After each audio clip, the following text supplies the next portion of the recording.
talk about the Olympic activity that inspired this.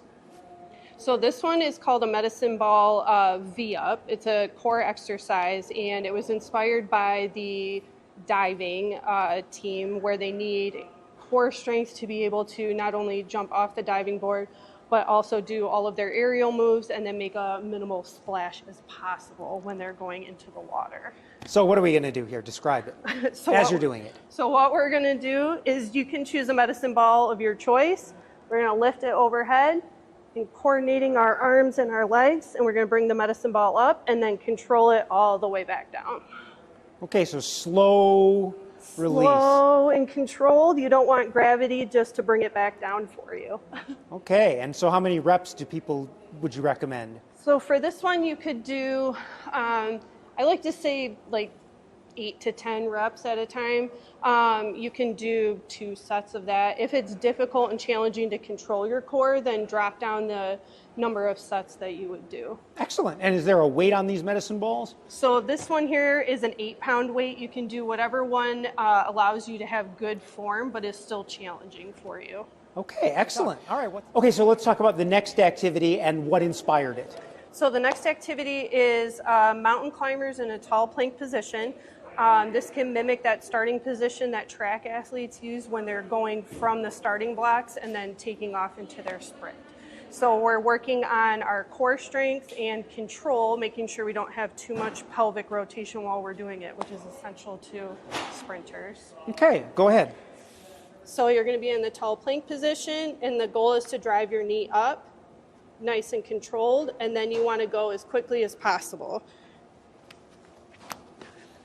Okay. So, core strength is really important.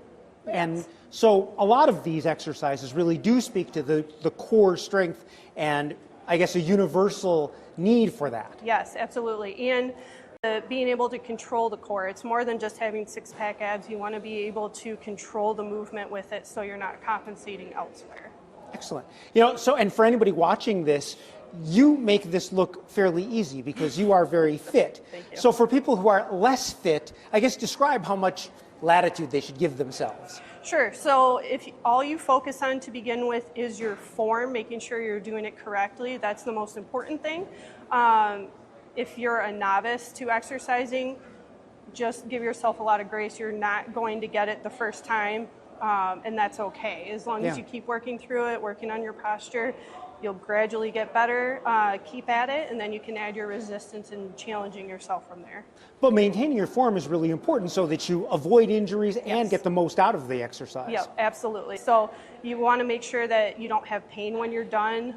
If you can't do an exercise unless you get pain, then you might need to either modify that exercise, maybe ask a friend who has experience or a professional that has experience, and then help you from there. So talk about the next activity. So going along with the core theme and to add in breaking, which is a new Olympic fun activity, we're going to incorporate a plank variation. So everyone knows what a tall plank is. Normally you hold it in this position, but now you can add something like a rotational core component coming out to the side. Okay. So you can increase that by increasing the tempo, going a little bit faster, always trying to get a little more mobility while minimizing how much you're rocking back and forth. But you don't have to do it fast. No, you don't. This one is a nice, slow and controlled one. If you can do it fast, I'm very proud of you. Right. Maybe you should go do the breaking event at the Olympics then if you can do it fast. All right. So talk about the next Olympic-inspired exercise.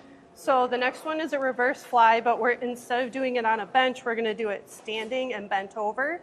Okay. So we keep using that core, and then we'll get some tension in the hamstrings. So now we're using our total body. And what activity did this inspire? This is inspired by swimmers. So swimmers need that upper body and that core strength coordinating with their legs when they're doing their events as well in that pool. Okay. So bend over, nice flat back.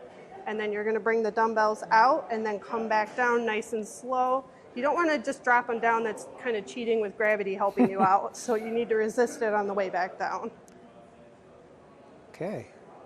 So I would imagine this would be heavily dependent on how much weight you're using. Yes, so if it is difficult to do it with a dumbbell, or you're at home and you don't have dumbbells, you could do like cans of soup, or you can use a resistance band to get that same movement, to give you a little bit of resistance, but not too much. Excellent. Talk about the next Olympic-inspired exercise. So the next one that we are going to do is a squat to an overhead press. So a lot of overhead athletes, like a basketball player or a volleyball player, will do some sort of jumping movement and some sort of overhead movement. So now we're going to incorporate that with some explosiveness and power added to it.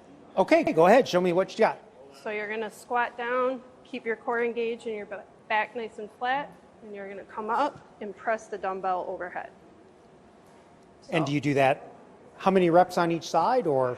Yep, so you can do 5 on each side, and we can do 2 to 3 sets depending on your fitness level for that.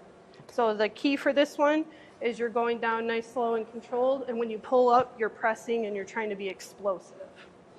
All right, so talk about the next exercise in the Olympic activity that inspired it. So this one, we're adding a plyometric component inspired by the lateral movements that you need to do, whether it's playing hockey or tennis, those types of movements. And we want to do a lateral bound while we're doing the movement. You're working on coordinating all the things that we just strengthened, and you're working on that single leg stability that's required in almost every sport that we do. Excellent. All right, talk about what plyometric means. So plyometrics is essentially jump training. So it doesn't always have to be on a box. It can be on the ground, but it's some sort of component where you're leaving the ground, you're jumping, and then you need to land and support yourself in a nice, stable position. Okay, go ahead. All right. So we're going to bring it over. You're going to stick your landing and then come back and forth. So a little bit of a jump and a slide. Yep, so you're moving laterally and you're trying to stick that landing. That's the best way to strengthen those muscles, get the muscles used to the load that you're more than likely going to be doing, whether it's playing hockey or tennis or something of that nature. Excellent. All right. So again, you've been talking, of course, we're talking about specific sports as it relates to Olympic activities, but I gather these are really good for general levels of fitness, strength, and stability overall. Is that? Yeah, absolutely. So anyone from a high school athlete can incorporate these exercises in their routine. College, all the way to weekend warriors. It's good to incorporate total body workouts, so then that way we're not focusing on one specific area. We want everywhere to be a proper mix of stability and mobility. Excellent. Thanks so much for doing all this. Yeah, no problem. Thank you.